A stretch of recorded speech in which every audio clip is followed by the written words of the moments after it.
Bonjour à tous, aujourd'hui on va voir comment lire un diagramme. J'ai choisi un diagramme rond, je pourrais vous faire d'autres vidéos si vous voulez sur différents diagrammes.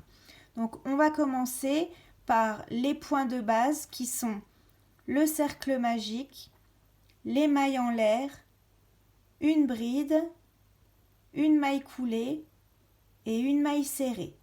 Vous pouvez retrouver une fiche explicative de tous ces points et bien d'autres encore sur ma page Facebook Mercerie de la Roseraie 90. Donc comme ça, vous pourrez bien voir le symbole d'une maille et sa correspondance. Donc on va démarrer. Donc ici, on commence par le cercle magique. On vient y faire une, deux, trois mailles en l'air. Donc quand on fait 3 mailles en l'air, c'est pour avoir la hauteur d'une bride. Donc on fait nos 3 mailles en l'air et ensuite on va lire le diagramme dans le sens inverse des aiguilles d'une montre. Ici on a le numéro des rangs, donc 1, 2, 3, il y aura 4 rangs. Donc je recommence, le cercle magique, on vient y faire 1, 2, 3 mailles en l'air. Et ensuite, on va démarrer nos brides. Donc, on en fait 1, 2, 3, 4, 5, 6, 7, 8, 9, 10, 11, 12, 13, 14, 15. 15 brides. Et on vient ici fermer dans la troisième maille en l'air avec une maille coulée. Au total, on a 16 brides. Donc, le rang 1 est terminé. On passe au rang 2. On remonte pareil avec 1, 2, 3 mailles en l'air. Et on va faire 1, 2, 3 mailles en l'air de séparation.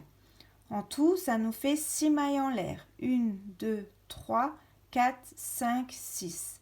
Et là, on vient sauter une bride. Donc, on ne travaille pas sur la bride juste à côté. On en saute une et on vient faire une bride sur la bride suivante. Donc, je recommence. 1, 2, 3, 4, 5, 6 mailles en l'air. On saute une bride et on vient faire une bride sur la bride d'à côté. On continue, 1, 2, 3 mailles en l'air, on saute une bride et on vient faire une bride sur une bride. On continue comme ça tout le rang, 3 mailles en l'air, on saute une bride, 3 mailles en l'air, une bride. À chaque fois, on en saute une, jusqu'à la fin du rang. Une fois arrivé à la fin du rang, on fait une maille coulée dans notre troisième maille en l'air de départ. On continue avec le rang 3. Donc le rang 3, on va venir faire nos 3 mailles en l'air. Ensuite, on vient faire autour des 3 mailles en l'air 1, 2, 3, 4 brides. Donc dans l'espace qu'on a créé entre les 3 mailles en l'air de départ et la bride suivante, dans l'espace, on vient faire 1, 2, 3, 4 brides. Ensuite, on fait une bride sur une bride et dans chaque espace, on vient refaire 1, 2, 3, 4 brides.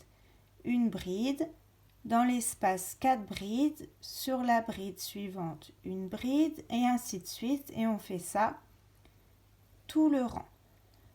Une fois qu'on fait nos 4 dernières brides dans le dernier espace, on vient finir par une maille coulée dans la troisième maille en l'air de départ. Et ensuite, on va faire notre rang 4. Voilà. Donc le rang 4, on le démarre par 1, 2, 3, 4, 5 mailles en l'air. On saute une bride et on vient faire une maille serrée dans la bride suivante. 1, 2, 3, 4 mailles en l'air. On saute une bride et on vient faire une maille serrée sur la bride suivante. Et on va faire ça tout le rang. Donc 1, 2, 3, 4 mailles en l'air. On saute une bride et sur la bride suivante, on vient faire une maille serrée. On continue donc ça tout le rang. Et une fois qu'on arrive à notre dernière maille serrée, normalement il nous restera une bride. On fait bien nos 1, 2, 3, 4 mailles en l'air. On saute la dernière bride et on vient faire une maille coulée dans la première maille en l'air, cette fois-ci, de départ. Et voilà. Donc l'explication de ce diagramme est terminée. J'espère que la vidéo vous a plu. Si oui, vous pouvez vous abonner à ma chaîne et me laisser un commentaire. On se retrouve très vite pour une prochaine vidéo.